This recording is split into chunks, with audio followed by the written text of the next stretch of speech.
BR9 TV Telugu news ఛానల్కు స్వాగతం. శ్రీకాకుళం జిల్లా పాతపట్నం గురుకుల పాఠశాలలో విషాదం చోటు చేసుకుంది.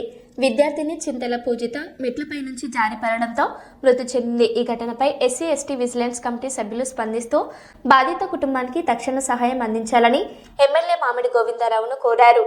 అలాగే ఘటనపై విచారణ జరిపి బాధ్యులపై చర్యలు తీసుకోవాలని డిమాండ్ చేశారు. 2026 రోజున మరి పాప 6th క్లాస్ చదువుకున్న అమ్మాయి 7th క్లాస్ చదువుకున్న అమ్మాయి కోటబొమ్మల గ్రామ కాపరేస్లకు మరి చింతాడ పూజిత అనే అమ్మాయి చాలా చనిపోవడం చాలా బాధాకర విషయము.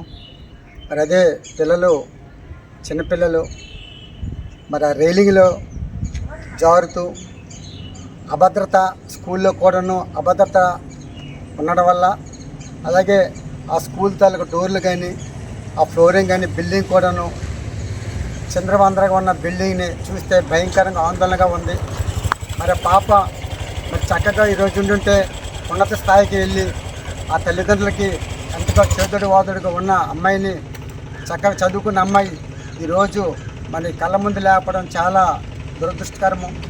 మరి అలాగే ఈ పాప కోసం మరి ఆ తల్లిదండ్రులకి మరి 30 లక్షల రూపాయల ప్యాకేజీ ఇవ్వాలని మేము SC సంఘం ద్వారాగా నేను డిస్ట్రిక్ట్ విజిలెన్స్ మెంబర్గా నేను డిమాండ్ చేస్తున్నాను.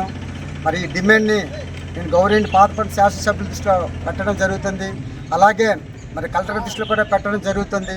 అలాగే ఈ సంఘటన SP గారి దృష్టిలో పెట్టడం జరుగుతుంది.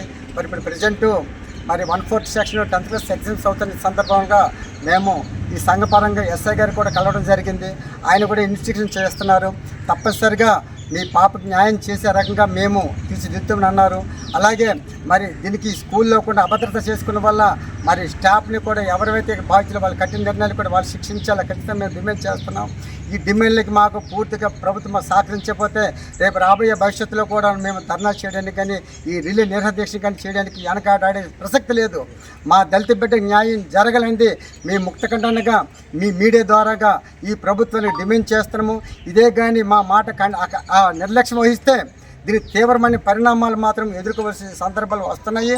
ఖచ్చితంగా ఇది సీఎం రిలీఫ్ ఫండ్లో కానీ మాకు 30 లక్షల రూపాయలు పైచిలుకన మా పాపకు న్యాయం చేయాలని మేము పత్రిక ముఖంగా మేము డిమాండ్ చేస్తూ మరి మీ పత్రిక విలేకరులు కూడా మా బిడ్డ కోసం మీరు న్యాయం చేయాలని ఈ సమస్యని రాష్ట్ర స్థాయిలో కూడా మీరు అందేవాళ్ళు మెసేజ్ ఇవ్వాలని మిమ్మల్ని కూడా వేడుకుంటూ మరి ఈ మా పాప న్యాయం చేసే వరకు మేము పోరాటం చేస్తామని మీకు సభాముఖం తెలియజేసుకుంటున్నాం. అంబేద్కర్ జై భీమ్, జై భీమ్, జై భీమ్, జై భీమ్, జై భీమ్, జై భీమ్.